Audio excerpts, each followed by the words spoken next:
We accept the reality of the world with which we're presented. It's as simple as that. We no longer live in a world of nations and ideologies, Mr. Beale. The world is a business, Mr. Beale. Go on without me. Just go. A good soldier never leaves a man behind. Because I wouldn't give you 2 cents for all your fancy rules if behind them they didn't have a little bit of plain, ordinary, everyday kindness. Life, finds a way. Hey everyone, before we get into this episode, I just wanted to let you know that the original episode that we intended to air, 12 Angry Men with Carrie Baldwin, there was some significant issues on both sides for that recording, and we've decided to re-record that in the future, so that will be coming out later, but we didn't want to go a week without giving you something. We take pride in the fact that we release something weekly. For the last 3 months now, we've been releasing off 250 movie episodes for our Patreon community. And so this week, instead of airing the episode that we tried to salvage it, and it was just, it was getting closer and closer to the deadline, and we realized unsalvageable. So instead, we're going to bring you the first of our off 250 episodes, which is Godfather Part 3. If you enjoy this, and I think you will, please go check out our Patreon, subscribe there. $5 a month will get you access to the rest of our Off 250 as well as future Off 250, and you can take part in polls and voting to help us decide which movies we cover in the future. Thanks so much.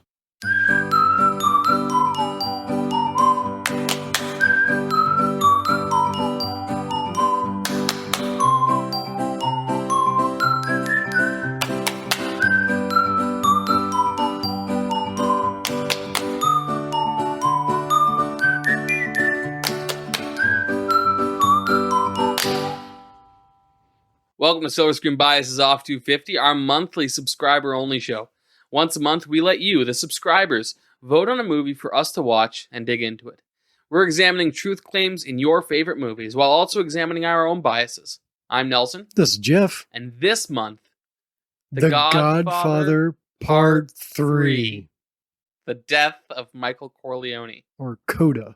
Oh, man. First of all, thank you guys so much. Yeah. If you're hearing this, it's because you saw enough value in what we've been creating to chip in to help produce this show, and we appreciate that so much. Something we're only going to tell you, the subscribers, we will never insult you on this side of the paywall. I'm just kidding. That's right. It's only on the free episodes we'll insult your intelligence. Those freeloading jerks. No, just kidding. No, thank you. We're recording in the same space. But essentially, we're in a new territory for us, Nelson. That's right. This is a fun place to be. This is the first episode of this new series we're doing. And first of many. This is exciting. We're adding to our repertoire, and we're adding more options for you listeners to go deeper into movies with us. And engage with us in other ways as well. Yeah. So thank you for being here. If you're here, that means you know everything else you can achieve and access on this side of the paywall. That's right. So we're glad you're here, and to not beat this dead horse or cut the head off and put it in the bed of a big mansion owning person, let's thank you for being here. I nailed it. This is going great. Yeah. Act like I've done this before. Yeah. Godfather Part 3. Yeah. 1990. That's right. 16 years. That's right. 16 years after Part 2. Also takes place 16 years after Part 2, right? but still in the past of 1990. 74-ish. And this movie is about 2 hours and 42 minutes long. Mm-hmm. The same director as the other two. Yep. Francis Same Ford writer. Coppola and Puzo working together to write it. It is rated R. Mm-hmm. And that's all the base stats. Do you want me to continue going with the... Yeah, give us the IMDb and the Rotten Tomatoes. All right. 7.6 out of 10 on the IMDb. This is the first movie we've done that's, technically second. Yeah. But it's the first one in this series that we've done that's not on the top 250. It's never been on the top 250. I don't know how, but there's a way. But most likely there's not a way that any episode on this side of the subscribing thing will not be on the top 250. Ideally. Movies, that's the goal of this. This is our second movie that's not on the top 250 because of Everything Everywhere All at Once and the way that worked out. Correct. But this is the first movie that we're covering, Jeff, that's never been on the top 250. Right. Which is interesting. We'll probably get into that more later, but for the other two to be in the top 5, Yeah. and this one never even touched the top 250. Yeah. That's interesting. Mm-hmm. Keep that in mind as we get into the rest of this movie. Notable cast: Al Pacino. Mm-hmm. He was in all 3. He's back. Diane Keaton. She's back. She was in all 3. The rest of this cast, I don't believe had been in any of the other ones, but we got these are actors and actresses that I'm familiar with. The actor that played Johnny Fontaine returned. It's the same actor. I checked it. I'm not arguing with it. I just want to get that name. And then the actor and actress that played the children are different. That actor was not in the notable cast list, so I missed that one. Al Martino. Okay. So then Andy Garcia. Yeah. Was in this movie. Joe Mantegna. Oh, Sofia Coppola. Well, I was going to get to that. I was going. Hey, why don't you get to that? Hold on, because that one's interesting. Yeah. Bridget Fonda, Mm-hmm. and I had written down Sofia Coppola. Mm-hmm. Now I didn't look it up because I wanted to be Coppola? surprised. I think it's Coppola. Well, it's Francis Ford Coppola. Yeah, but So it's Sofia Coppola. I'm looking this up right now because I did not look this up ahead of time. I'm assuming she's related. Yeah, she's his daughter. Okay. Now, if we can make this she can't act. If we can make this the Tell you first what. talking point, let's just talk about the ancestral elephant in the room here. Ancestral or incestual? Ancestral. Mm. You're directing. Also, Franco City. He was the bodyguard in Godfather Part II in the flashbacks. And remember in the third one, he's like, "This was my bodyguard back when." It was the same actor. One more time, Nelson. I'll do nothing about it. So Sophia plays Mary. Yeah. The daughter of There's something about her. Michael Corleone. Yeah. But here's my question to you, Nelson. If you're directing a movie, yeah, and there's a part in a movie, you're like, "Oh, my daughter could play this," mm-hmm.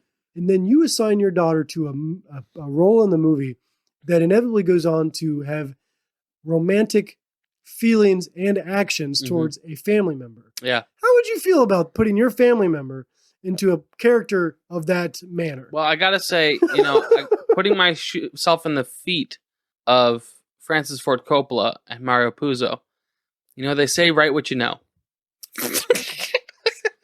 Oof. Ay. She was previously married to Spike Jonze. Yep. I'm learning all this for the in The director, not the comedy lounge singer. Right. That's fascinating. That's so fun. Yes, that's the notable cast that I recognize. Do you have a budget before we get into our personal feelings about this movie? $54 million in 1990, which is $127 million today. Okay. 135% inflation in 33 years, Jeff. Huh. We got a real problem with the money printer. That's interesting. That seems high. I don't know. This just seems that number caught me off guard. My final note for this movie. What was your final note? Let's start with that. Well, that was bad. I don't like it. Did you like it? I didn't hate it. Okay. I wasn't moved. I wasn't moved by it. I found myself largely disinterested. For me, as a franchise guy, as a guy who enjoys, in general, anything that continues to tell a story through multiple forms, I like when anything's ever grown. I like when something is established further out. So I appreciated the whole story of them going back to Sicily. There were some aspects, the fact that Kay and Michael ended up getting divorced. Yep.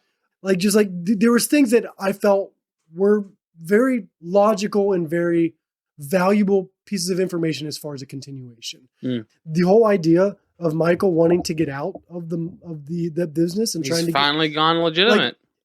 That makes sense to me. So that aspect didn't bother me. I appreciate that. He has a daughter, and so for as someone, you and I both have daughters, having someone in your life that kind of makes you rethink the decisions you make. Yeah. That's logical to me and go, oh yeah, I've got something that's I never want to lose. I'm going to stop playing so dirty, So that makes sense. So there were some cool scenes. The helicopter gun spray scene. I didn't see that coming. So that was like that was exciting in a pessimistic way. Yeah. Overall, it didn't add anything to the full story. Especially to what Don Vito started in one. Yeah. And just for it to end with being alone in a chair And it's just us just being left with wanting more. Like, Mm-hmm. now here's my other thing. I hope they don't do more with it. Yeah. Like, I hope they don't, like 10 years from now or even less, like they're going, let's add another generation to the Godfather. Like, Well, they nearly did do a fourth. Did they really? Yeah. Do you have more insight on that? No. Oh. I think it was with Garcia. I think that would have been the right way to go with it. But so here's my biggest gripe with this movie. Mm-hmm. Don Vincenzo's ascent felt very rushed. Yeah. In the first Godfather, Michael Corleone's change in behavior over the course of the movie is very gradual. There's reason to it. Yeah. With Vincent, it's just like he's sunny. Now he's not. Yeah. There's not a whole lot of building up to it. And Yeah. here's the other thing.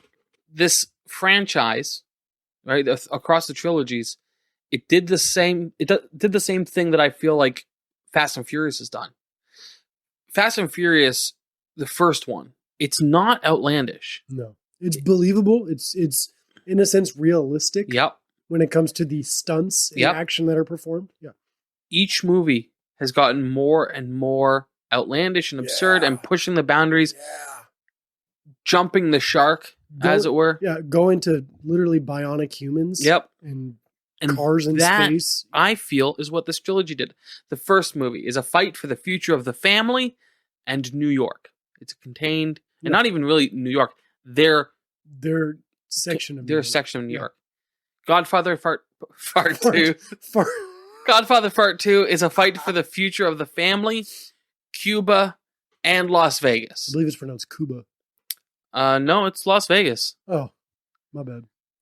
And Godfather Part 3 is a fight for the future of the family and the Catholic Church. And the papacy, or like I don't know how to say that. So just like with Fast and Furious, it's La Familia. Yeah. But the stakes got outlandish in this one. Michael Corleone's trying to maneuver who's going to be in the Vatican. I don't know. I didn't find that believable. Right. It was too much. Yeah.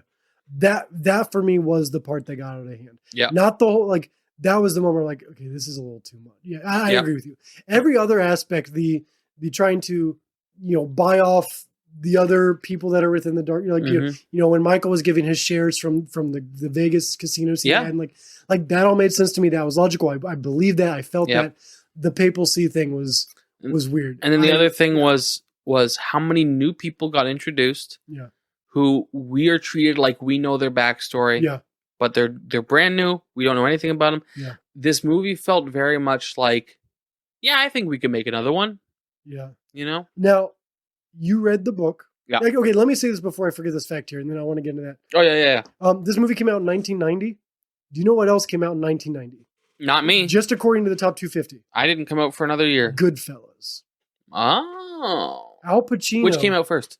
It had to have been Goodfellas because this movie came out in December. 2 movies can come out in December, Jeff. I hate it when you're right. Hold on, let me check. You goofball. All right. Godfather Part 3, opening weekend, Christmas 1990. Goodfellas was September 23rd, 1990. Real close. Yeah. And both Al Pacino. No. I'm sorry. I'm thinking of Scarface. Scarface is Al Pacino. This is not Al Pacino. This Goodfellas is Joe Pesci. Robert De Niro, Ray Liotta. Yeah. Paul Savino. Yeah, I'm sorry. Scarface is Al Pacino. But 2 mafia movies. September, October. So Scarface came out in the 80s, and I felt like Al Pacino forgot what Michael Corleone is like. In this movie, I felt like this was different types of mob. Like, I know. Scarface is definitely in the drug industry in Miami. What I mean to say is, like, I've not seen Scarface, but I know enough of the clips. Yeah. I felt like Pacino in this movie was doing hello to my little friend. Was doing more Scarface than he was Michael Corleone. Okay. I don't feel like this character feels the same as Michael Corleone. Yeah, and that was another aspect. Character. Michael's voice of trying to have more of that Don Vito like rasp. Yeah. That seemed a little forced. Mm-hmm. It wasn't over the top, but in the same time, I'm like, nothing would make your voice sound like that in the last 16 years. One thing that I thought was interesting, though, so the big line in this movie that gets quoted all the time is, "Just when I thought I was out, they pull me back in." Yeah. Every time I've heard that line quoted, though, it's quoted much more like the Scarface line, with a lot more, just when I thought I was out, they pulled me back in. Yeah. And that's not the way the line's delivered at all. It's very just like, just when I thought I was out, they pulled me back in. Yeah. It sounded much more like Brando's Don Vito. Don Vito. Yeah. And also, Francis Ford Coppola's daughter, who is a director, by the way, hasn't directed anything you've heard of. She can't act. I didn't hate her. She was definitely not the worst part of this movie. I believed her when she showed an attraction for Garcia? Garcia. Oh, I think she may have actually had an yeah, attraction. because that's the only believable acting she did in the whole movie. I didn't. Yeah, she was. No part was I mad or frustrated with her character and acting. That didn't cross my mind. Okay. It was for me. It was more the storyline and the papal stuff. All the stuff with the papals. You know? Yeah. Also, turns out Pope doesn't wear a funny hat. No, but in that scene, he took off a hat, and there was a hat underneath. Yeah, like a Russian nesting doll. So, Jeff, we just returned to the mics from taking a little break to get ourselves something to wet our whistles. Liquid encouragement. Some social lubricant. And we were talking about our difference in preferences of beer and how you are pretty... You like just about anything, and I'm a little pickier. Yeah, and I think that actually translates really well to how we approach movies. Yeah, it's a good comparison. But something that I've noticed in the last year in myself is I've become a lot more picky. When it comes to movies. Movies. Like, bad acting in a movie used to not be something that bothered me. I'm just like, yeah, whatever, Okay, now speaking of bad acting, I know you recently just watched, and we're getting a little off topic here, but this will be quick, the second and third Jurassic Park movies. The second one, not the third one. Okay, you haven't got to the third one yet? Not yet. By the time this is out, maybe. That movie, besides from Jeff Goldblum, that movie had some rough moments. That was the first time I watched it. It came down, some of bad. it came down to acting too, not even just the storyline, which was weak. And we'll Jurassic Park is on the top 250. I'm pulling up on Letterboxd because I'm pretty sure I ranked it on Letterboxd, and I did not.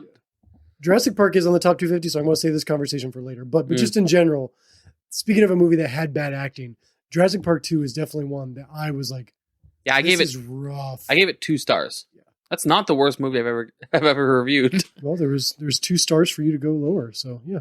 I imagine there's wiggle room there. History of the World Part 2 got 1. Not seen that one. That's the same guy that did It's not Mel Brooks, but it's based on his work. Oh, okay. Black Adam got 1.5. The Exorcist got 1. The original Exorcist? Mm-hmm. You gave that a 1. Yeah. Wow. Oh, also Percy Jackson and the Olympians, The Lightning Thief, got 1.5. Okay. Sea of Monsters got 2. Wait, you like the second one better than the first one? Yeah. I reversed apparently. that one. I reversed that one. But anyway. I don't like either of them. Godfather Part 3. Mary Coppola, Sophia Coppola playing Mary Corleone. Her acting, you did not like. I don't know. Except for when she was pretending to be attracted to Garcia. Yeah. I found that believable. Very believable. I mean, I was attracted to Garcia for a little bit. He's a stud. Yeah. He's very slick Willy. Really he's very he looks very greasy is what I meant. He didn't have a slick Willy. You don't know that. I mean, I don't know. They were in a kitchen. But just enjoy, he seems like a very slick and slippery guy. Yeah. In all the sense that I'm losing people here. Yeah. Because, we lost our subscribers. Yeah. I will say this movie felt somewhat formulaic. I feel like there was from a lake. Formulaic. Oh, okay. Just like I mentioned with the Future of the Family in New York, Family Cube at Las Vegas, Family Catholic Church. This one, I felt like they front loaded a lot of lines about what the world is like, right? And we had that in the first 2. And almost all of those quotes are in the first 10, 15 minutes of the movie. It's weird. They cram them in. Yeah. And so I have a bunch of those written down here to go over. But I just feel like this movie was like, hey, that pattern really worked with the first 2. Let's do that again. I feel like this movie is, I don't want to say cash grab, but phoned in. What did you think of the opera scene? I thought it was way too long. I thought it was also compared to the ending of the first movie. Yeah. And the ending of the second movie. Yeah. Where, those executions are happening. Like the third one felt like I had a hard time going, wait, what's happening? It didn't seem clean. Like it wasn't clean as the way they were presenting it, in my opinion.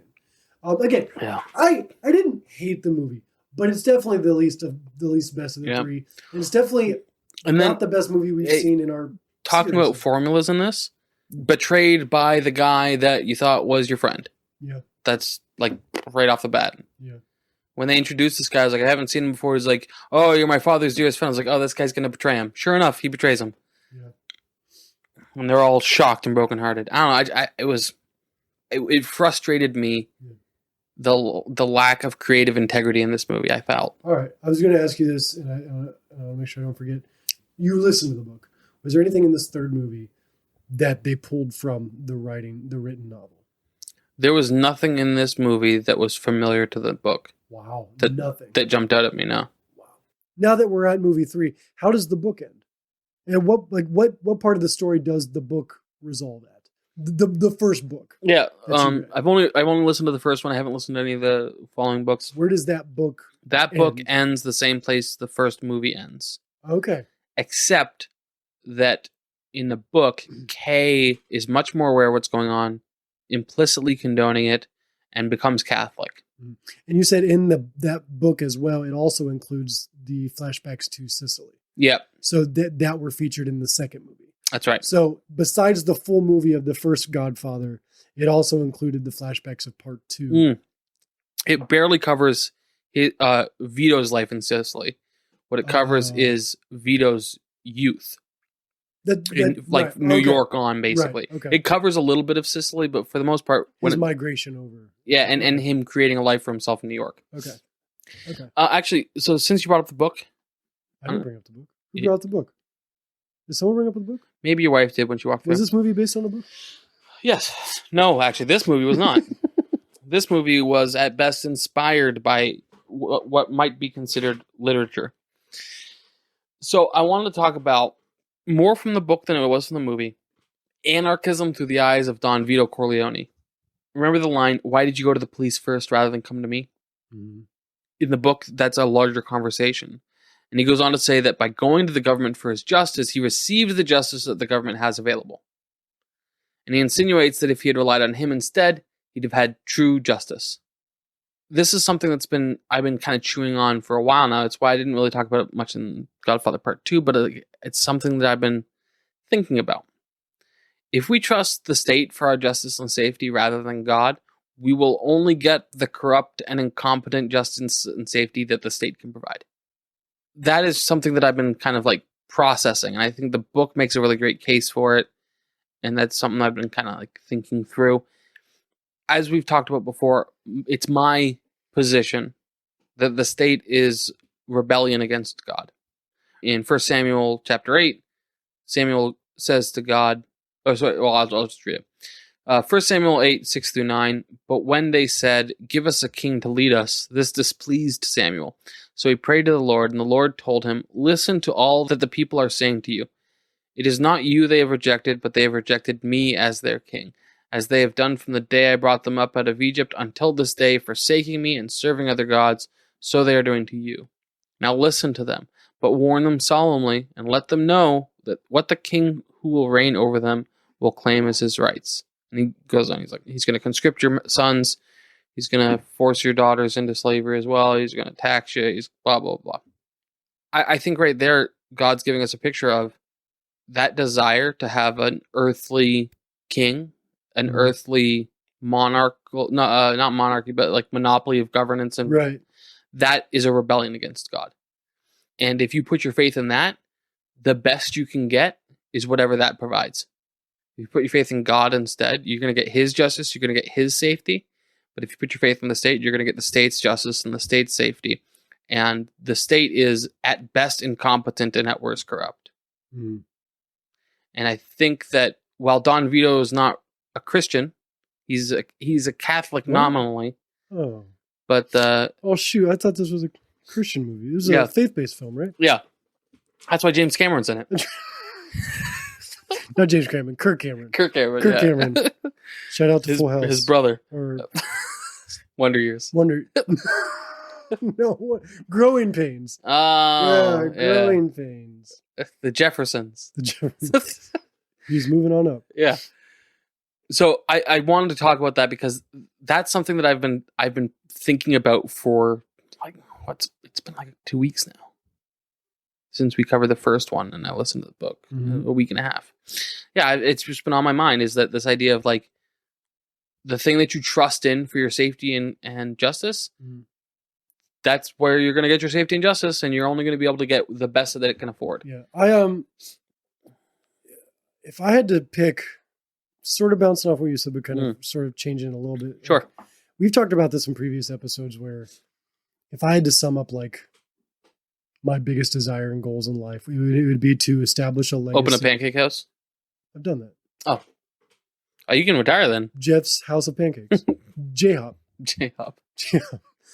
Is to establish a legacy outside of like growing the kingdom of God. Like I would hope that the generations after me that I have my immediate effect in, like that I have direct effect of, would grow and flourish. Yeah. You know, like, and this trilogy of movies, I feel like was a pessimistic view of what legacy is. Like if you had to sum up the whole trilogy, and that's how I perceived it. Again, you could probably take multiple other themes from it. And we'll probably talk about that's a great one. I hadn't even considered. Yeah, like if you look at like Star Wars, which is like the optimistic legacy of Anakin to to sending Luke off and then Luke going and changing the future, in theory, versus Don Vito, and then everything that falls from under Don Vito just crumbles generation after generation. Like it's essentially like a pessimistic view of what legacy could be.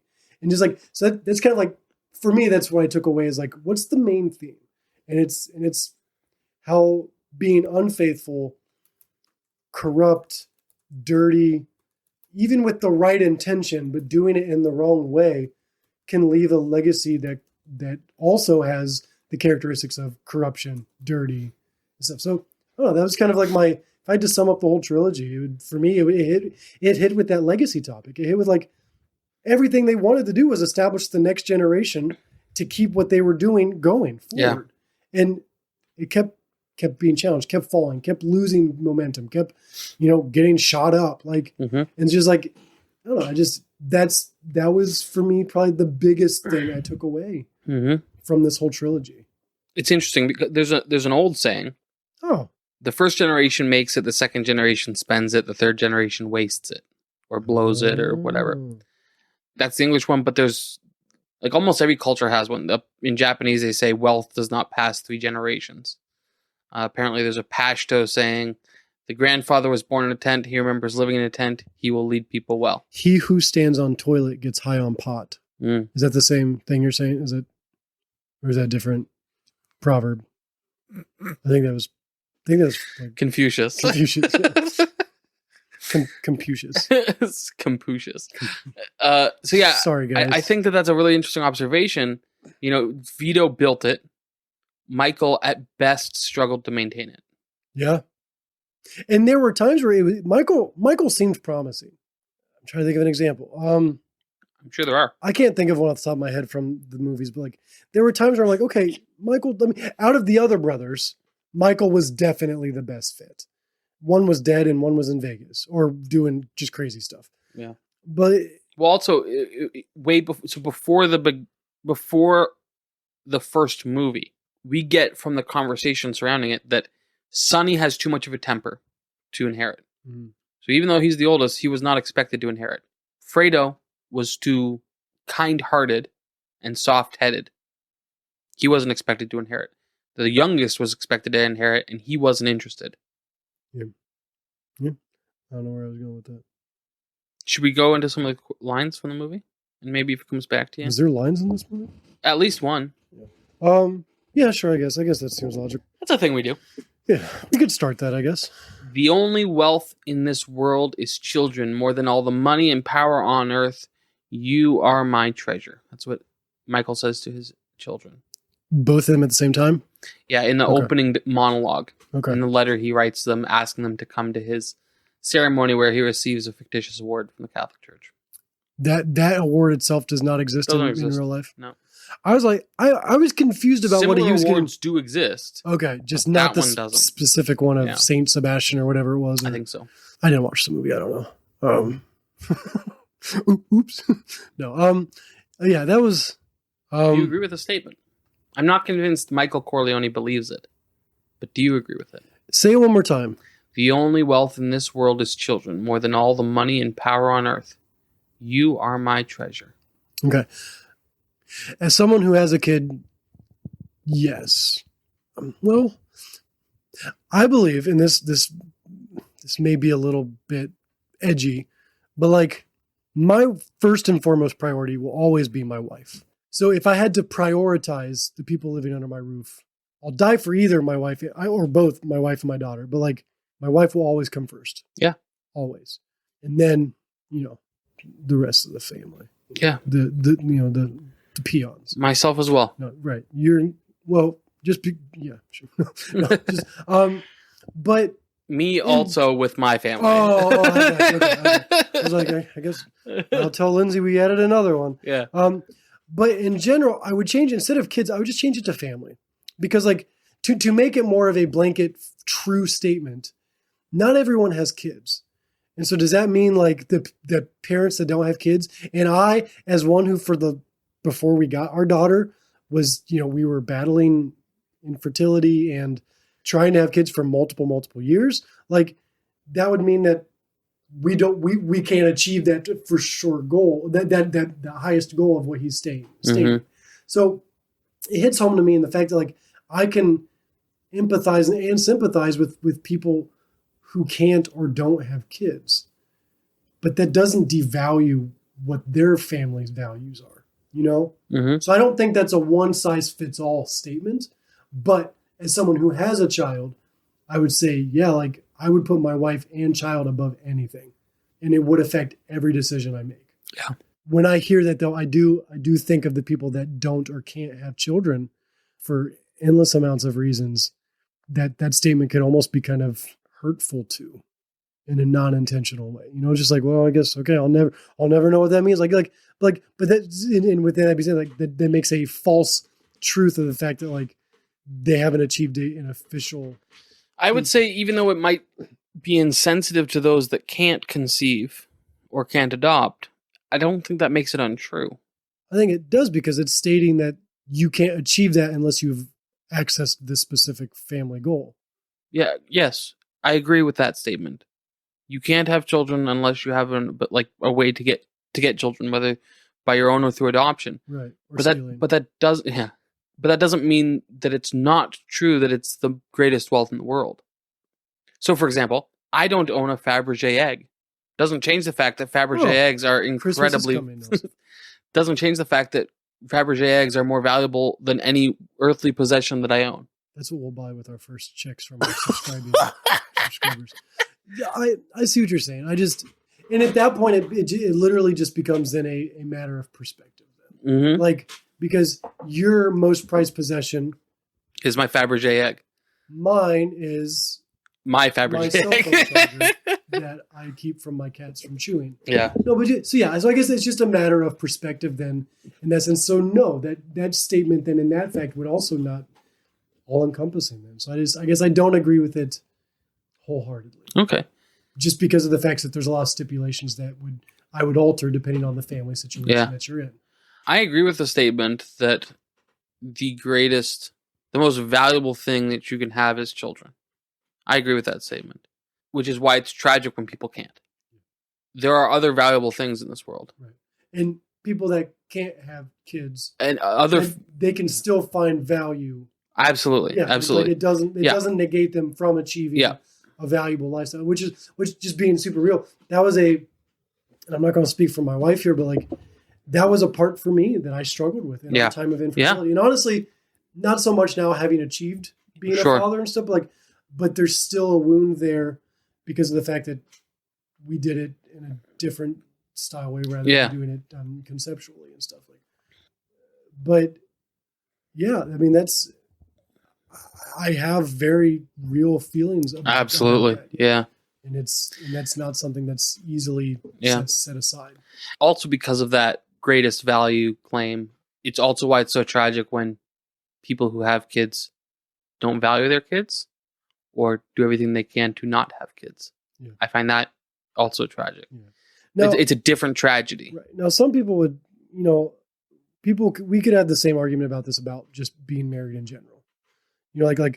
Some people would definitely interchange this from having kids to having a spouse, having a significant other, as the most prized thing in life, having that person that you just live life with. And in that same light, like Jesus, we're to model ourselves after the life Jesus lived, as best as we can.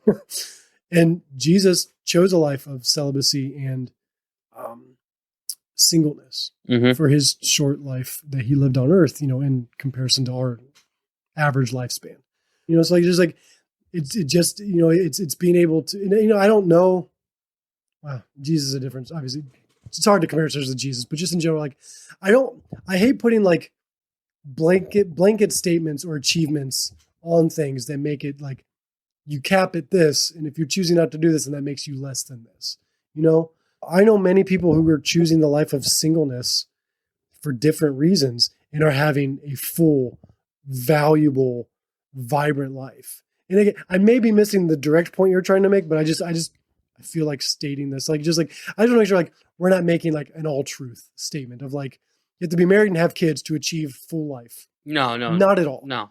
And I don't even know if that's... In fact, Paul said that the ideal situation is that you remain celibate and single. Right. And then we've talked about in previous episodes, the idea of like, you've mentioned about talking about like great wealth and being known. What's the Bible say about the specific passage about how, like, going unknown and just living a quiet life? Yeah. Like that sounds very nice to me.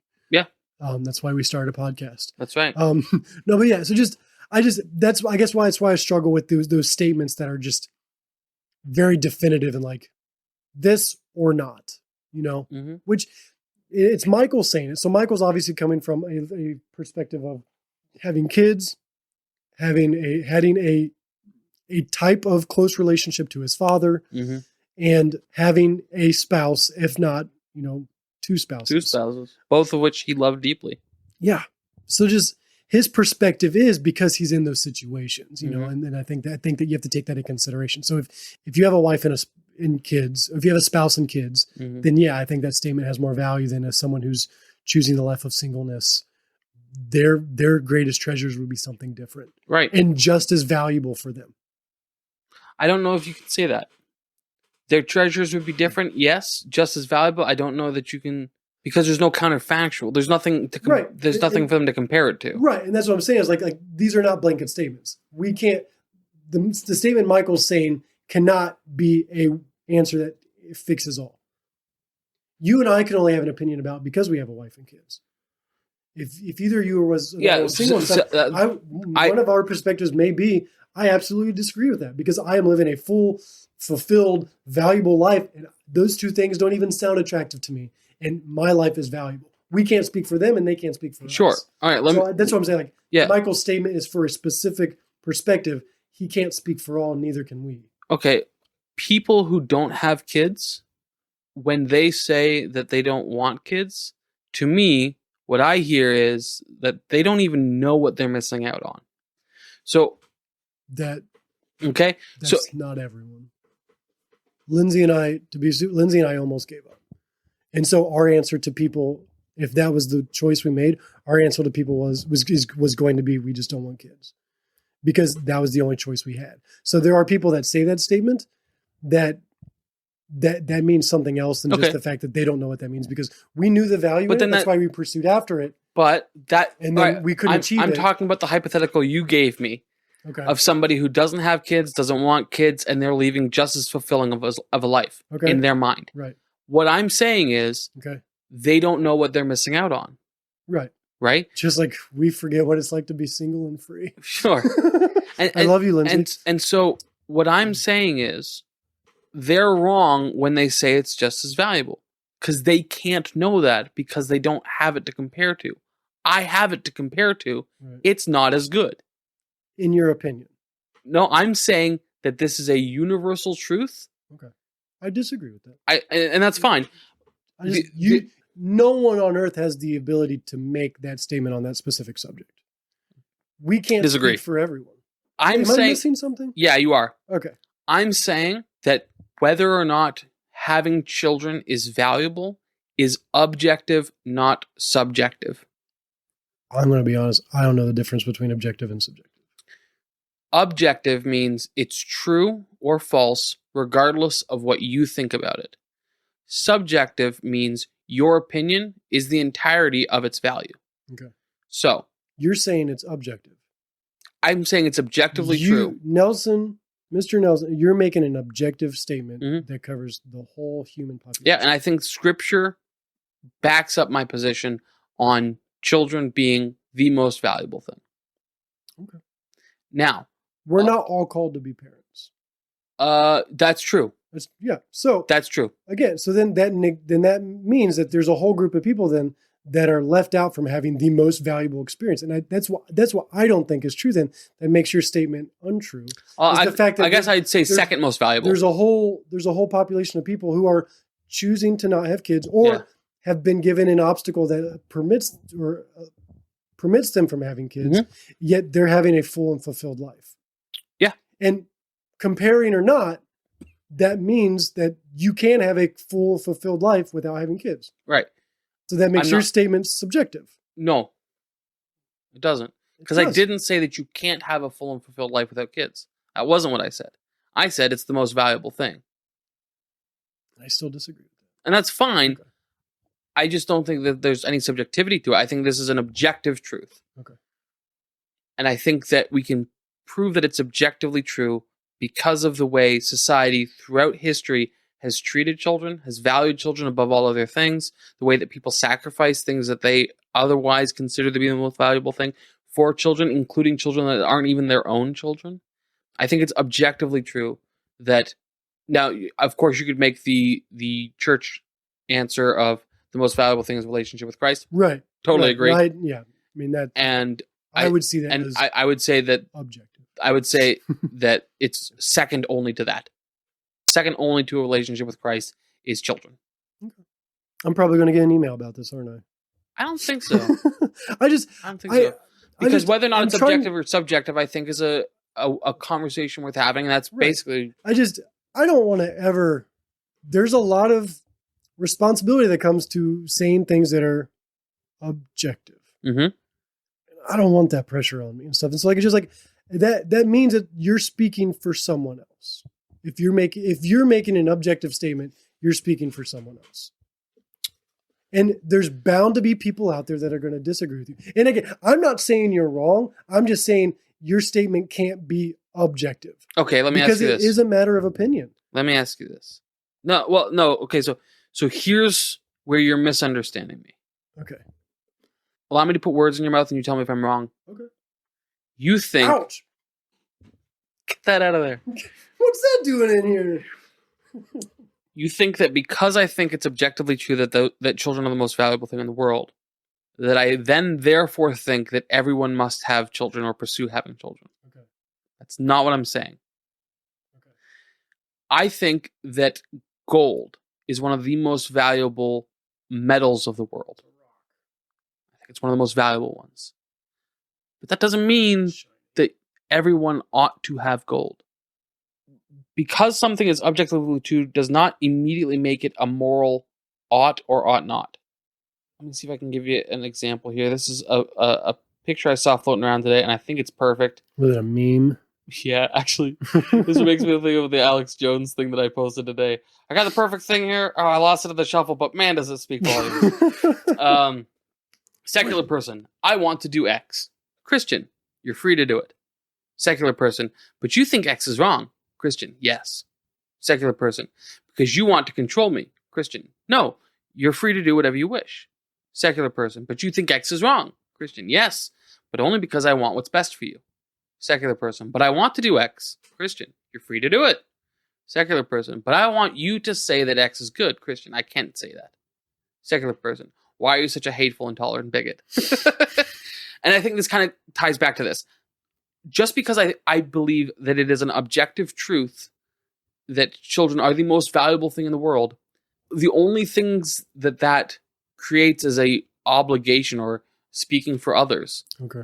is that it's immoral Okay. to do X. It's immoral to do Y. Okay. Again, I'm a anarcho-capitalist. I don't want the state intervening for almost anything. Right. Right? Except for taxes. Yeah, We that's love- the only thing. We love Love taxes here at Silver 100% tax rate. Yeah. Otherwise, the state should do nothing else. Yeah. They should just take all of our money and then leave us alone. Honestly, that would be sweet. So, I see what you're saying. Right? I have a hard time with definitives. Mm. Just in general, like, and especially like, I try not to be someone who gets easily offended. Honestly, I'm not, but in the same time, I also try not to say things that could be taken misconstruedly in other ways when people think like, so I guess that's why I'm being cautious about it. I would agree with you that outside of the relationship with Jesus Christ, the most valuable thing that we as humans should lift, edify, protect, guard, train up, and value are the youth, the next generation. But what I guess where I was breaking it apart is, yes, so value, yes, children, the most prized possessions, yes. But what I think is subjective is, how do I want to word this? Poorly, probably. Yeah. I'm trying to get out all the good words and get in the bad words. I guess I was just trying to think about the people that like may not have children on their brain, may not and for them, they're like, for me, it's mountain biking. For me, it's going and spending time in the wilderness, and it's still Jesus, but it's Jesus in nature. It's their relationship with the Creator and creation, which obviously that could be kids as well. But so just that's what I was like. For some people, they may want to protect kids, but for them, kids don't have to be a priority. They're not required to be a priority. Well, as Christians, we're called to care for the widow and the orphans. And that could be adult and child. But for the secular realm, the non-Christian family, like Christian people, like for them, it could just be that answer could be something else. And I guess that's why I'm hesitant, because like, right.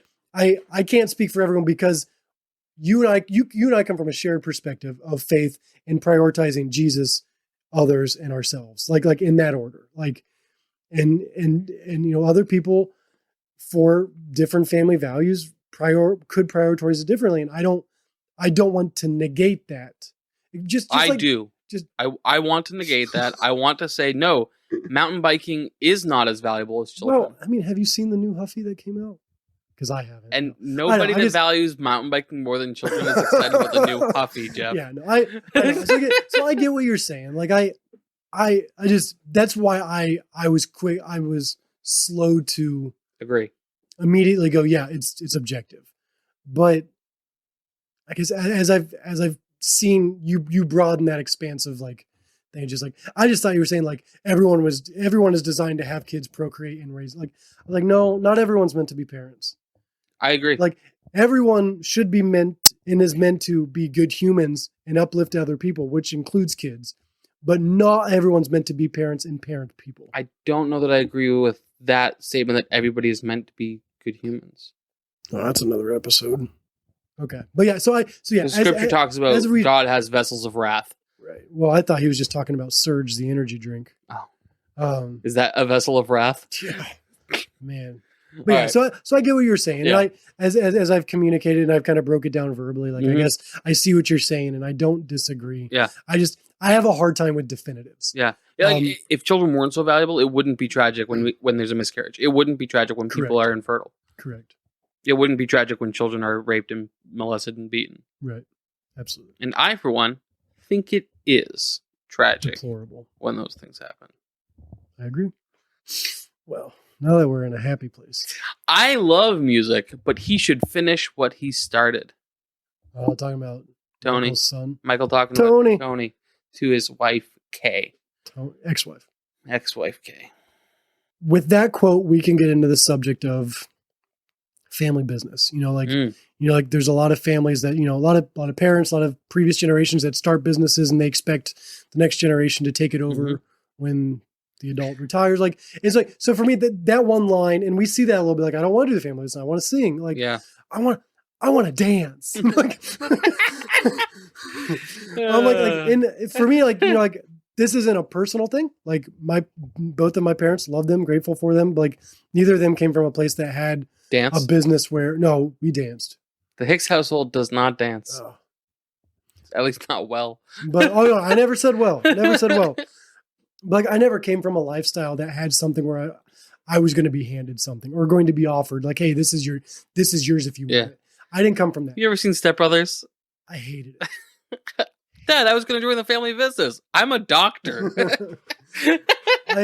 I was, that's another episode. Well, maybe on this behind the paywall, we'll do that. Off 250, we'll do that. So it can bring up a topic we can discuss now, but it's not something I can relate to because I was just kind of like, yeah, you want it, do it. Like you can do anything you want when you grow up, essentially. Well, versus like, this is yours. You need to do this when you get older. This will all, the whole Lion King thing, like you will be the king. Like this land will all be yours. Like, what if Simba didn't want that? Right. Like what if Simba wanted to dance? Well, I will say that in this particular line, I love music, but he should finish what he started. I mean, the conversation goes into, and once you have your law degree, you could come work for me. And he's like, I don't want to work for you. He's like, that's fine. Be a lawyer in other ways. Finish what you started, or at least have it to fall back on.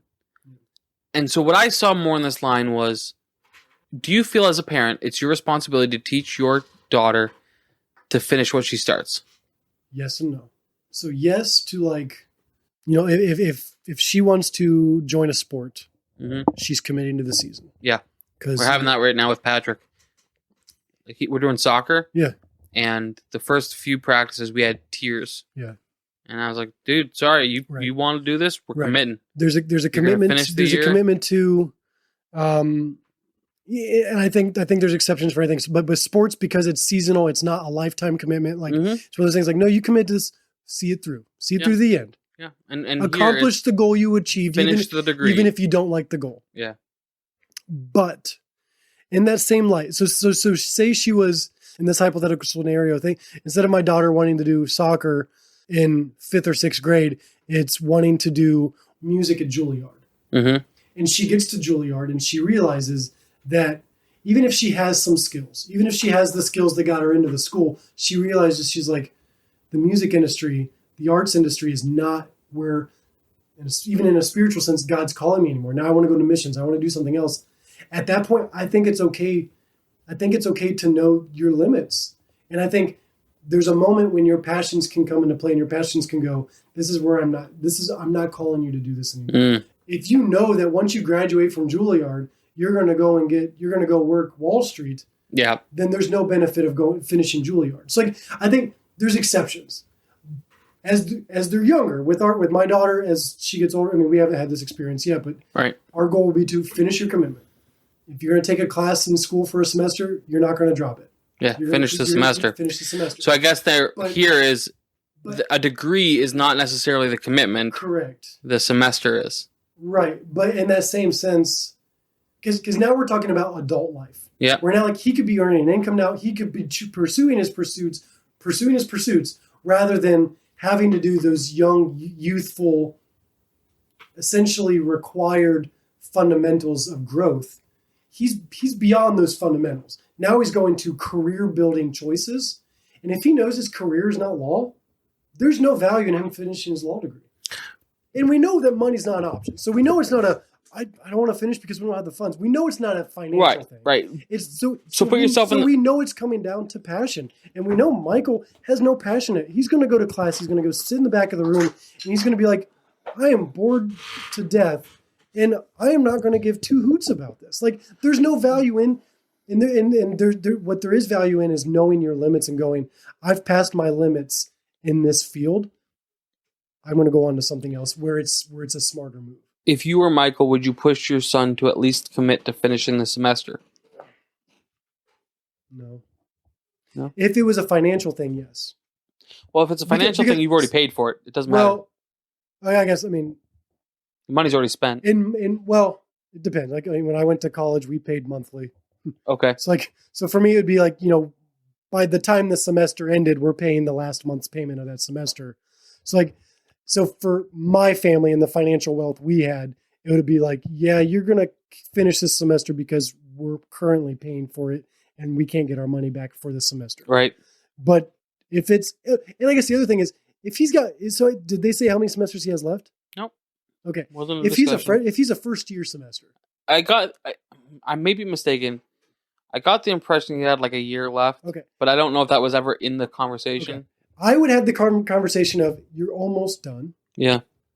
Is there value in of doing it? But if it was his first year and he realized that he's got 3.5, I mean, it's law school. So maybe he's done with his undergrad, but he's got to go to the bar. He's got to go to the pub. Like maybe there's multiple years afterwards. Like it just depends on where he's at. Yeah. But the discussion is valuable in any sense of the journey of going, where's your next goal? Don't just quit because you're mad at it.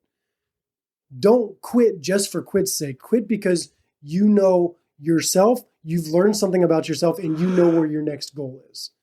Don't just quit because you're frustrated or because you had a hard time achieving the goal. Yeah. You know, if it's just because you fell down, no. Get back up, try it again. Because you I will say there's learning curves. If you fall down, you should quit law school. That's true. That's a good point. And there's lawyers for that. Yeah. Misney. If you fall down, he makes them pay. School, we'll make them pay. Yeah. So I think it's circumstantial. Yeah. But I think the younger they are, there's more value and commitment. Like, okay, let me ask you this, because Lindsay and I differ on this. Do you make your children finish their plates when they're at the dinner table? No judgment on either answer, because Lindsay and I share different answers. It more often than not, no, we do not require that. Okay. If it's become a fight to get them to eat, it will be like, you have to have this many bites. Okay. And we will judge what is a bite. Yeah. You don't leave the table until we've had that many bites. Right. Floyd's been our hardest with that one. I agree with Lindsay on the overindulgence thing. Like I never want my kids to stuff their face just to finish their plate, because if they're already full, like I don't want them eating more food to get sick. Yeah. But if they're just not eating because they don't like their vegetables, for me, that's another thing. I was like, you're going to eat your vegetables. Like you're going to finish what's on your plate. There's value in finishing that. And Lindsay's like, if they're not going to eat, they're not going to eat it. Like, we can give them a different. I was like, she's a little bit more lenient on that, which I get the mindset. But for me, it's just like I had to finish. I couldn't get up from the dinner table unless my plate was clean, and not in an overabundance. Just in like, my parents didn't come from much. We had enough. Like we weren't poor in the sense of like we were living off bare minimum, but in the fact that like our groceries were our groceries and we didn't want to throw away much. So it's not that I was overeating. It was just the fact that like, if I threw my veggies, I was throwing away my parents' money. Yeah. And that's where, as I was a kid, my parents were like, can you eat it? Because we earn that. Like, I haven't looked into and we don't want to throw money in the trash. I haven't looked into it too much, but I remember reading a report that there is a strong correlation between kids raised with a clean plate club mentality and adult obesity. I don't know how much there is to that, considering just like how rampant adult obesity is in America. Like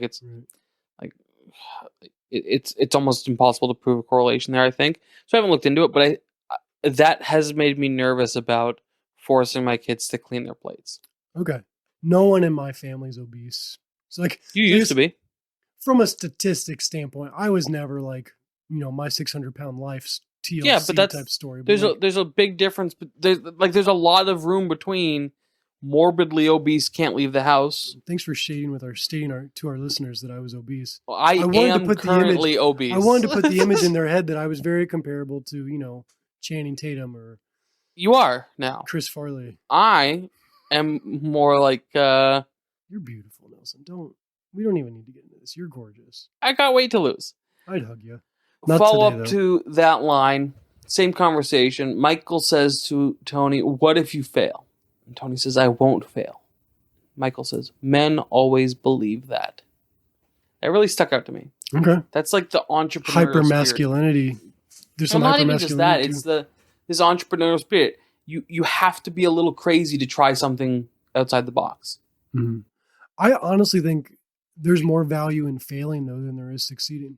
Here's some free advice. Well, I guess it's not free advice. You paid $5. Your time is up. Sorry, sir. No, I'm just kidding. You paid $5 to be here, listeners. But this is great for when you're in an interview. A common interview question is, what would you do if you knew you couldn't fail? What would you do if you knew you couldn't fail? I've never been asked that. Well, here's the thing. it's not asked in a ton of interviews, but I've had it in like 1 out of 10 interviews. And so what I started doing is, as the interview's getting ready to start, like when it's still just the conversational tone at the beginning, I'm like, hey, you're not going to ask this, are you? And I ask the question, and they usually be like, no, why? I was like, oh, I just think it's a really bad question. I said, I think a much better question is, what would you do even if you knew you would fail? Ooh. And they're like, oh, interesting. Well, what would you? And then I give them an answer. And it's like, it's me setting myself up for just like to blow them away. It's so, yeah, free advice for anybody about to go into an interview. Whip that one out. Make sure you have an answer ready. Yeah. I don't know how to answer either of those. I think if something I would do, even if I knew I was going to fail, is I would launch a subscribe star for our podcast. You should do it. I think we have. You should do it. Yeah, I don't know how to answer those. Let's be reasonable, okay? That's your big thing, isn't it? Reason backed up by murder. Is that Kay? Okay. She came in. She got the one-liners. Yeah, that was a good one. It's not as much in the movies as it is in the book that Vito Corleone is known as a man of reason until and if he says of somebody that they can't be reasoned with, what that basically means is Vito's going to have this person killed because they're not open to conversation. And we saw it in the meeting of the 5 families. He says, I'm a reasonable man. And they reasoned with him. So I just thought that line was very interesting. Let's be reasonable, okay? That's your big thing, isn't it? Reason backed up by murder. Because that's what the Corleone family trades on. We're reasonable. And if you're unreasonable, we will be unreasonable. I don't have much to add to that, but that's a fun little tidbit. Yeah, it's just, yeah. This next line stuck out to me because of what bad theology it is. This comes from the priest, the one that's also the head of the Vatican Bank. Mm-hmm. It seems in today's world, the power to absolve debt is greater than the power of forgiveness. It's the same thing. Oh. If you're forgiving somebody, it's because you're owed something from them and you're saying, you know what? This is fine. Yeah. I don't know. I'm overthinking it now. Like, yeah, I don't know if those are the same thing. Like, because I immediately think of our U.S. debt, our very small debt that we have. Trillions and trillions of dollars of debt. Something to be proud of. Alexander Hamilton would be so proud. He wanted to open a national bank. This is what you get with national banks, Jeff. Yeah, but Thomas Jefferson tried to refute it, and he couldn't. So, I'm just kidding. I don't know. I don't have much to say. That just in the fact, like,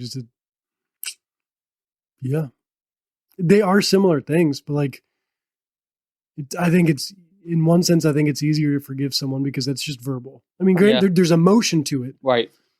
But it's a lot harder to eliminate debt. But debt is not just financial. Right.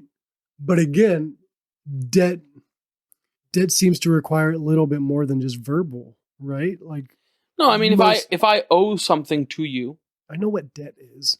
No, I mean, like, it doesn't even have to be money. Like, maybe I owe you an apology. Do you? Probably. Okay. I forgive you. See? You've absolved a debt. Oh. Come on, America. Everyone just apologize for the trillions of dollars of debt and it'll disappear. Econ 101. Yeah. I know, Jeff, that you're not really familiar with modern monetary theory, but you got pretty close there. Actually, you're wrong. I have no idea. Yeah. All right. I got one last one here, and it goes back. This actually ties back to the origin of minimum wage in America. One last quote for you. I don't know much about minimum wage in America. Okay. What do you got? The newspapers praise him because he hires blacks into his family, which shows he has a good heart. This is Michael talking about the one, I can't think of his name, but the guy that betrayed him, that does the helicopter shooting. That guy. The young one, not the older one.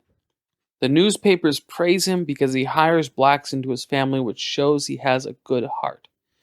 The origin of minimum wage in America. I can't remember the exact details, so I'm going to tell it as a parable, but this is the broad brushstrokes, and it's true. Let's say Hicks 13 verse 1. Here we go. Let's say that the two of us are both factory owners. Oh, two separate factories? Oh, I'm making toothbrushes. I'm also making toothbrushes. All right, fine. And so you make your toothbrushes better than mine, and I, of course, reverse engineer your toothbrushes, and my toothbrushes are now as good as yours. Oh, shoot. And then you increase the efficiency with which you produce toothbrushes. Gotcha. And then I hire your plant manager, and now I have the same efficiency as you. Hold on, let me go get a helicopter real quick. And it keeps going back and forth like this until it comes to a point where neither of us has a competitive advantage. Our price is the same, our efficiency is the same, our product's the exact same. We've maxed out. That's right. But neither of us, because of our bigotry, have stooped so low as to hire a non-white male. We're men of principle, after all, Jeff. Absurd, backwards, and evil principles, but principles none the same. You are a little bit more innovative, smidgen, yeah, and less bigoted than I am. And you think to yourself, this is a parable, by the way. The black men for the listeners in my city, I can hire for a fraction of the cost of the white men, and the work's almost as good. And if I hire enough of them, the work that I can get out of them will be as good as the white guys for a little bit less, and that gives me a competitive advantage. And so this is what you do. You replace some of your white staff with black staff. I, however, am a true man of bigotry and refuse to stoop so low. And instead, I go to the legislature and said, we need to have minimum standards for labor. We should pass laws for a minimum wage. Hiring people for any lower than this is basically robbery. My competitor is running good white men out of their jobs and blah, blah, blah, blah. And in fact, if we look at the writing of the day, explicitly it was to box less competent labor out of the market, which was not a very well-veiled racial epithet. That was the origin of minimum wage. That was the intention of minimum wage in America. Did it work at the beginning? Oh, boy, did it. Ugh. Boy, did it. So every time the conversation of minimum wage gets brought up about we need to raise it, you'll often hear people say, hey, if you do that, though, you're going to drive people out of the market, out of the labor market. People that deserve jobs, you're going to force them out of jobs because the business that can no longer afford to hire 3 guys and can only afford to pay 2, well, is going to drop the least productive. Now, by modern standards, that's not going to end up being a racial thing. By modern standards, it's going to end up being a competency thing, which means that the less competent laborers are going to lose their jobs and be forced out of the labor pool. And I think that's tragic and evil. But we look at what they say here about the guy. He says, the newspapers praise him because he hires black men into his family, which shows he has a good heart. He's not bigoted, and so he's chosen of his own will to hire men that don't look like him, that don't share his culture, and he's given them a chance. Now, that chance isn't crime, sure, but it really does come back to this other thing. Go back to the first couple movies. We saw Don Vito getting crapped on by the other families because he hired non-Italian whites. Look how far the families have come since then, right? They didn't want him to be able to have his position of authority just because his consigliere was an Irish guy. And now, they've evolved socially. They're opening the families up to, I think in his response, he says Hispanics and blacks as well. If you don't have minimum wage, or if you don't have laws that disrupt labor markets like that, that would actually be the natural course of things. Even though it's against my bigoted principles, I'd be forced to hire other black guys as well to compete with you. But if I can get the state to instead pass a law requiring minimum wage standards, well, then I don't have to compete with you anymore, do I? That's all new information for me. Even though I owned a company right next to yours and we went through all that scenario together, I did not know that about minimum wage. Yeah. I have a hatred for minimum wage for another reason. What's that? I could be wrong about the facts about this, but just from my understanding of it, especially, because recently Ohio's been fighting to raise it, which I know other states have been too, but being that we're in Ohio, we hear about Ohio's more so. I struggle with the fact that like the only thing that's going to equivocate to is the prices of things will go up. Mm-hmm. It's going to cause price inflation. Yeah. So in the end, what will it solve? Nothing. People will make more when they start their job, but then they're going to have to pay for more for everything else once they've got that job that pays more. Yeah. In my small-brained logic, I can't understand how people who are much smarter than me can logically fight for that because they know the outcome of raising, like they know it's happened in the past. It's happened year after year after year. Inflation, because we're raising the base price of everything. So how can they fight for raising minimum wage when they know that that's not going to solve the issue that they're arguing is the reason they're trying to solve? Yeah. Not all economists agree that raising minimum wage would result in price inflation. There are off the top of your head, like why, like what the argumentation is. In a small so this is more nutshell, like what, this is more Keynesian and Keynesian economics and modern monetary theory. Basically, there's a study that comes out of this about this area of New Jersey, where the border of New Jersey and Pennsylvania, border of New Jersey and Pennsylvania. One of them instituted a minimum wage and the other one didn't. And it basically had effects contrary to what was expected. But as Austrian and Chicago school folks point out, if you control for the right things and actually really look at this, it had all the expected effects. The problem with economics, Jeff, is you can't really do controlled studies because there's so many variables. And that's kind of the whole contention of Austrian economics is you can't accurately predict because you're always going to accidentally include new variables. There are people who sincerely believe that you can raise minimum wage with zero effect on price inflation. But I don't think we should have a minimum wage. I think we should abolish minimum wage. I agree. And the fact that minimum wage in Ohio right now is less than $10 an hour, and yet you go to McDonald's and they're offering $14, that's proof that you don't even need it. Right. And I know people who have businesses that they're small businesses. Yeah. They're functional small businesses. Yeah. Having no issues at the place they're at right now. Mm-hmm.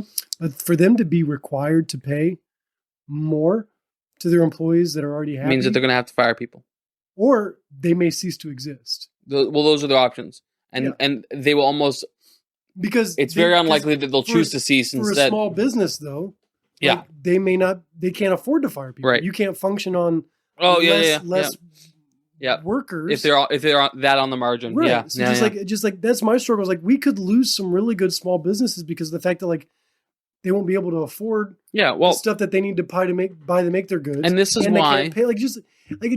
I never thought about minimum wage until these conversations started happening here in Ohio. And I'm just in my head, it doesn't make sense to me.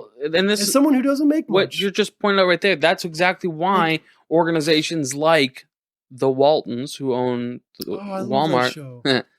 Good night, Jim Bob. This is exactly why massive corporations like Walmart, like McDonald's, fully support a minimum wage because they can afford it and they know they can. Yeah. And it won't hurt them one bit. And it'll crush their competition. Amazon, they wouldn't even notice. Right. And but they know that the small business competitor, it's going to crush them. And this is what I just find so incomprehensible about. You see that word. I do not think it means what you think it means. I know it's inconceivable, but I just immediately thought of that line. So I want to say, I know that line. I thought you were making a joke about how incomprehensible means you don't understand what it means. You said that and I immediately went to Princess Bride, even though that's not the word. Yeah. Continue. It's something that I find so incomprehensible about the left, right? They're supposed to be... The left, right? Sorry. The left is supposed to be looking out for the little guy. That's what they build themselves as. Mm-hmm. And when they're at their best, that's what they're doing. Are there different types of little guys? Is there any little guy that a higher minimum wage could benefit? Can you think of two scenarios where a raised minimum wage would benefit one little guy and it would hurt another? So raising minimum wage will hurt a lot of little guys. The little guys that'll help are the ones that are competent enough to keep their job when the wage is increased, but not competent enough to go find that better wage themselves. Yeah. And it's really not an issue of competency at that point. It's an issue of ambition and motive. I don't think it is right to punish a lot of people in order to benefit the few who lack ambition. And then the last thing that we really need to talk about is the really weird cousin romance in this. Yeah. What is with that? What was that about? And they even acknowledge it. Yeah. Like, it's not even like we're just supposed to assume that it's normal. Like, it was acknowledged that this is weird. Why put that in there? Like, yeah. And like, they really want to keep this family business going. Keep it in the family. In the family business. All in the family. All in the family. Again and again and again. Like, it did nothing for the story. No, it was just a weird story beat. Yeah. Like, spoiler alert, the loss of Mary at the end was detrimental either way, whether she had a love interest with the one guy or did. Like, it was his daughter. Right. Like, yeah, it had nothing to do with adding weight to the value of her character. And honestly, it didn't really affect Vincent's story either. No, I'd be curious. A lot of this movie just feels sloppy. Yeah, I'm curious to know, like, and I didn't Google it because I just would have felt like a creeper, but like, I'm curious to know if there was a personal, like, if there was something personal about that. That's why that was wrote that into the story. Like if there was, I mean, some of this, this is loosely based on mafia that did exist. Not names, not actual dates and events, but just personalities and stuff. Like, I'm curious if there was some sort of personal thing that he's like, this happens, right? We can write this in, right? This is normal, right? Like, it's just weird. It was weird. Yeah. It was believable because I thought she definitely played up her attraction to him. Yeah. But that didn't make it any more. It was the only believable acting she did. Yeah. All right. Wrap up questions? I'm just making sure I didn't miss anything. Before we get to wrap up questions, do you think there was anything do you think there was any statements made in this movie about the corrupt Pope or the corrupt Catholic Church that had implications to the actual or the real world? Like, no. Do you think there was any like underlining writings? Like, I didn't get any content that was directly targeting the real Catholic Church. But I just didn't know, because they were putting it in a negative light, if there was any chatter or any commentary to the Catholic Church of the 90s at the time. I just didn't know if you picked up on anything that I didn't. No, so, in fact, I found that a lot of the anytime they talked about the first Pope, any allusions to corruption never even mentioned. The closest you get to that is when there's a new Pope, they're like, he thinks differently than the last one. Mm-hmm. But you also got the impression that they all had hoodwinked the last one. Mm-hmm. So I don't know. It was the movie. It really, really hesitated to. Yeah, it's almost like they were treading lightly. Yeah, like just like, we can bring the Catholic Church in. Let's keep them in an ominous light. Like, yeah.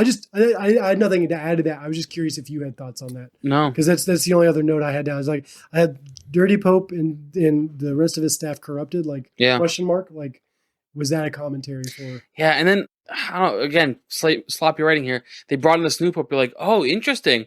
No, he's dead. It's like, okay, what? Take you out. Go back into the church. Let's do it again. Yeah. Everything I know about the Catholic Church, I've learned from Dan Brown and the Da Vinci Code. So my knowledge of how everything, I don't know much about the history, the structure, and the origins of that stuff. So yeah, I'm very unversed on that. So that's all I had in my notes. Now, if you're an expert in the Catholic Church, please comment below and let us know, because that's one thing that we have here that we don't really have with, except for on YouTube, but we don't get engaged with there. You guys can comment directly here on in Subscribestar, and we can see it in real time. And for any of you listeners that are interested in the stats that we shared, not only in this episode but in our bonus episode that came out today as well, we just to be fully transparent, the episodes that you're streaming on the subscribing side of episodes will not go into any of our future statistics, just because that's right, they're not connected to the stuff that's free access. That's right. So just in general, if that's something that you're interested in when it comes to how we're doing. These bonus episodes you're getting will not be counted in our statistics when we give our ratings and not our ratings and reviews, but how we're doing as far as our growth is. Yeah. Just because there's no way to connect these trends as of right now. Yeah. So yep. just being fully transparent. Yeah. These are just bonus and fun, and hopefully you guys enjoy them. All right. So I have the same questions we normally ask. Yeah. Do we want to have a special question? I'm doing this on the spot here. This is live and on there. Do we want to have a bonus question or something to spice it up a little bit, being that this is a special series we're doing for our subscribing guests? Like, do you have any in mind? I don't. I'm thinking of this on the spot, so I didn't have this prepared ahead of time. But and we can cut this all out if we don't have anything. Is there something we want to do that's a little differently? Do we just want to keep it the same to make it just a little bit different of a value? I can't think of any others. I couldn't either. And just at least on the spot here. So I just wanted to throw that out. Okay. Maybe next time, but all right, cool. Not yet. And I guess this is another thing. If you comment below, if there's something that you'd like us to comment on for every movie, if there's an aspect of every movie that you're like, I want to know your thoughts about this, and watch as this trend goes on, let us know. What's something you like to hear that's consistent with every movie? Let us know. Before we get those information, we'll just stick with our famous 4 questions here. Yeah. Would you recommend this movie? Nope. I would if you're watching the full story of The Godfather. In fact, if you liked The Godfather, I would recommend read the book. Maybe watch the sequel. Do not watch this one. I have a hard time not watching sequels. And so because of the way I choose to view things, even if they're trending downhill, I've made a commitment. I'm going to finish it. So my perspective is it's rough. Yeah. You may not enjoy it, but I am one who has finished the completion of the trilogy of The Godfather, and there's some value in it, although minute. Yeah. So no. But the first one is by far the best in my opinion. The second one. If you've not already watched this, continue not watching this. Right. The movie. Yeah. Yeah. Keep listening to our podcast. You can't watch the podcast. This is rated R. Would you change the rating? I think I can get away with PG-13. There was a lot more F words in this movie. Was there? Yeah. Huh. There was a lot more F words in this than I remember than any of the other two. Like the violence was minimal as far as blood and gore, just like the other two, except for the one scene where he got shot up at that car gate. Yeah. Where Sonny got shot up. Like that's probably the most graphic scene. There's some blood and some other, but that's not even this movie. So yeah, I honestly PG-13 if they dumb down the F word a little bit. I would agree with that. Has it aged well? I don't think my issues with the movie have anything to do with its aging. I think it's aged fine. If I had to be optimistic about this movie, that's what I was going to, let me bring up my notes here. This came out in 1990. So 2 years before you had My Neighbor Totoro.